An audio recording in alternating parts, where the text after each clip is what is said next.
दोस्तों पुष्पा इम्पॉसिबल के सैटरडे के एपिसोड में हम देखने वाले हैं सबसे पहले पुष्पा इम्पॉसिबल का थंबनेल चेंज हो गया है और ये पटोड़े से इंस्पायर्ड है जो वाकई इस शो में 4 चांद लगा रहा है। बढ़ते हैं आज के एपिसोड की तरफ। पुष्पा नैन्सी से कहती है चले क्लास में, तब नैन्सी कहती है आप चलो हम आते हैं और पुष्पा क्लास में जाकर बैठती है और नैन्सी से तलवार की पीए को थम्स अप दिखाती है और फ्लैशबैक में दिखाया जाता है कि सुनील मेहता नैन्सी से कहता है कि नैन्सी वीरेंद्र सर चाहते कि इस बात के लिए तुम पुष्पा जी को राजी करो, उनकी गुड बुक में आने का ये सबसे अच्छा तरीका है। तभी नैन्सी कहती है then I will do it. इसके बाद सुनील मेहता सेतलॉर्ड को कॉल करता है। सेतलॉर्ड तब हनुमान जी की पूजा कर रहा होता है और हनुमान चालीसा जोर जोर से कह रहा होता है और तभी फ़ोन की घंटी बजती है और सेतलॉर्ड फ़ोन उठाता है और स्पीकर पे डाल देता है। सुनील मेहता कहता है वीरेंद्र साहब नैन्सी ने बीच बो दिया है और ये सुनकर वीरेंद्र सेतलॉर्ड कॉल कट कर देता है। उसके बाद पुष्पा के घर का सीन दिखाया जाता है जिसमें सोफे पे बैठी होती है पुष्पा और बाकी सब बाजू में खड़े होते हैं। तभी चिराग कहता है मम्मी टिफिन बनाते बनाते तो अचानक बिजनेसवुमन बन गई, 5 लाख का एडवांस। ये सुन के पुष्पा कहती है चिराग मैं मस्ती के मूड में नहीं हूँ, एकदम चुप।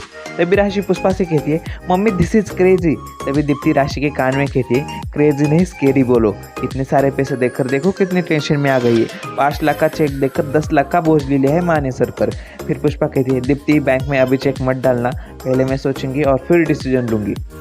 तभी राशि पुष्पा को समझाती है गुजराती में कि मम्मी लक्ष्मी जी खुद हमारे घर पर चल के आई है।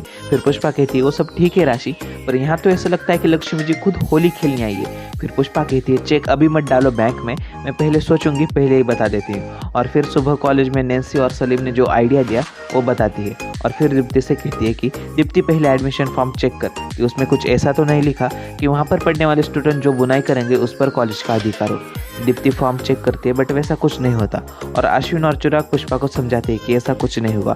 नेक्स्ट सीन दिखाया जाता है टॉप राइन ऑफिस का जिसमें वो अंकल ऑफिस में आते हैं जिनको अश्विन ने सीढ़ियों से गिरने से बचाया था।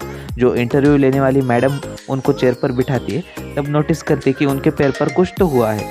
फिर वो अंकल पिछले एपिसोड में घट चुका सीढ़ियों का किस्सा बताते हैं और कहते हैं कि एक लड़के ने मुझे गिरने से बचाया और मेरे ऑफिस तक छोड़ दिया और वो अश्विन का नाम भी बताते हैं। तब उस मैडम को याद आता है कि अश्विन सही कह रहा था और फिर उसके प्रेजेंटेशन को देखती है और एक्सेलेंट ऐसा कहती है और अश्विन को कॉल करके कहती है कि आपकी जॉब लग गई है, आप प्लीज़ ऑफिस में आइए। फिर सिटी हॉस्पिटल का सीन दिखाया जाता है जिसमें आसावरी जिद करती है बेबी को देखने की। फिर डॉक्टर भी राजी होते हैं और सिर्फ आसावरी को उसके बच्चे से मिलाते हैं बट दूर से ही।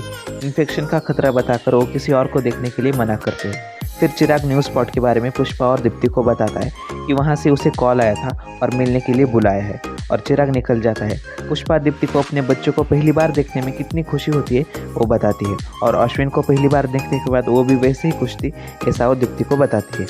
फिर न्यूज़ स्पॉट वाला सीन दिखाया जाता है जिसमें बॉस चिराग को जॉब ऑफर करते हैं। चिराग कहता है कि सोच के बताता हूँ बट वो काफ़ी खुश था। फिर पुष्पा के घर का सीन दिखाया जाता है जिसमें पुष्पा दीप्ति को कहते हैं कि आसावरी को गोंद का पाक और कोटलू खाने को देना है। दीप्ति भी पुष्पा को बताती है कि कोटलू उसके माँ को भी खिलाया था।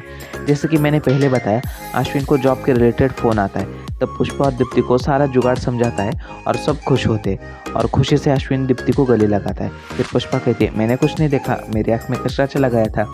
आगे सेतलवाड़ के घर का सीन दिखाया जाता है जिसमें सेतलवाड़ कुछ दूसरे लोगों से पटोड़े के व्यवसाय के बारे में बात करता है और नए डिज़ाइन मार्केट में उतारने के लिए कहता है। फिर नैन्सी वीरेंद्र सेतलवाड़ को मिलने आती है तभी सेतलवाड़ उसे बताता है कि पुष्पा जी की मदद करना बहुत प्रभावशाली है। आगे दिखाया जाता है कि पुष्पा बेडशीट ठीक कर रही होती है और तभी गद्दी के नीचे से उसे दिलीप की नेम प्लेट मिलती है और उसके बारे में वो राशि से पूछती है। तब राशि सब सच बता देती है कि उसने डस्टबिन से उठाई थी जो बापोदरा ने फेंक दी थी। फिर पुष्पा उसे समझाती है और वो नेम प्लेट उसे रखने देती है और राशि को कहती है कि इस घर में तेरी भी भावनाओं का सम्मान किया जाएगा। फिर पुष्पा गाना लगाकर डांस करती है राशि का मूड ठीक करने के लिए और फिर दोनों मिलकर डांस करती है। आगे भास्कर सभी को बेटे की खुशी में पेड़े बांटता हुआ दिखाई देता है। तभी सुशीला महेंद्र को सामान की लिस्ट देती है और फिर थोड़ा हंसी मजाक होता है और प्रार्थना को चिराग का फ़ोन आता है और वो उसे मुन्ना की दुकान में बुलाता है। फिर वो उसे न्यूज़ जॉब के बारे में सब कुछ बताता है। प्रार्थना भी खुश होती है। फिर वो दोनों बापोदरा के बारे में बात करते हैं। फिर प्रार्थना टेंशन में आ जाती है उनकी शादी को लेकर। उनकी सारी बातें सुशीला बाहर से सुन रही होती है और मन में कहती है कि मैं तुम दोनों के साथ हूँ। और बस यहाँ पे एपिसोड खत्म हो जाता है। वीडियो कैसा लगा मुझे कमेंट्स में ज़रूर बताना। मैं मिलता हूँ आपको नेक्स्ट वीडियो में। Till then good bye.